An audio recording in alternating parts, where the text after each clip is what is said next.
So we had an assignment in second year where we focused on how to kind of approach a mock-up, the steps that go into refining the details, things that from first year I would never have even thought to look into.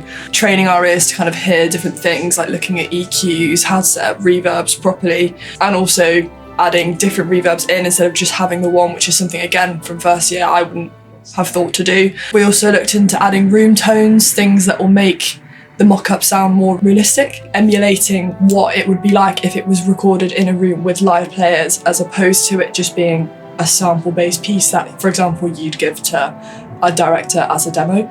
So when we're in the door doing a mock-up, we take one sample library, then use another one, different mic positions, different articulations, and we just keep building and building and building. And it ends up being more like a synth piece of music than it does a symphonic, but the symphonic sound is there.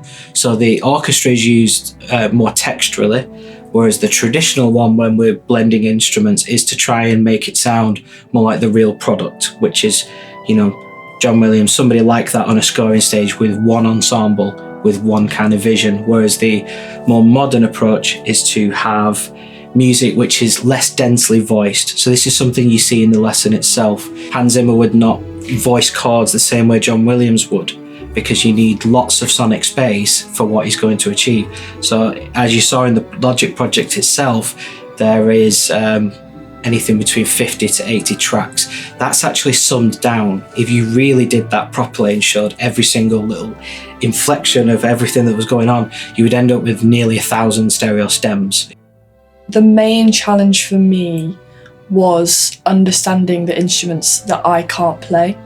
I come from a background of strings, I play the violin, so kind of growing up playing that, I can understand how I would bow it naturally, how it would be performed, up bows, down bows, but when it comes to things like the horns, woodwind, I don't understand it as truly as I do with strings. So I think a big challenge for me was understanding the individual instruments to be then able to understand how to do the expression and modulation in a way that would make them sound realistic and as if someone was going to be playing it, to just elevate the realism of the piece as a whole. If you recorded somebody doing at 150 BPM, 16th note semiquavers stacked up against each other, in a live situation you cannot control each note. It's only the player that can control them. So what happens is a room tone sort of builds up, a reverberation of the instrument itself, and the more you play, the more that builds up. What we can do is boost with EQ. To brighten a sound, to try and get rid of that dullness. But what happens then is you're not getting the natural sound of the instrument itself. You're exaggerating a certain part in terms of frequency, which can, if we over EQ, then we tend to destroy the nature of the instrument and how that would sound with the rest of the section. What ADSR allows you to do when you've sampled something like a cello is you can take the release off it. So every note has an attack and a release to it.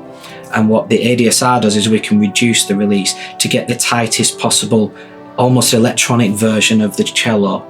This is what Hans Zimmer popularized for the past 20 years, and now it's completely common practice. So the reason you would do that on one cello and you would reduce its release is so you can have the most fundamental pitches coming through on every single semiquaver.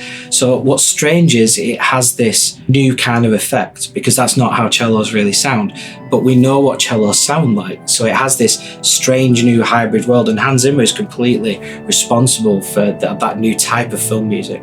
And in the module itself, that's why we focus on hybrid scores, more traditional scores, and then students can be catered for whichever pathway as a composer they want to go down.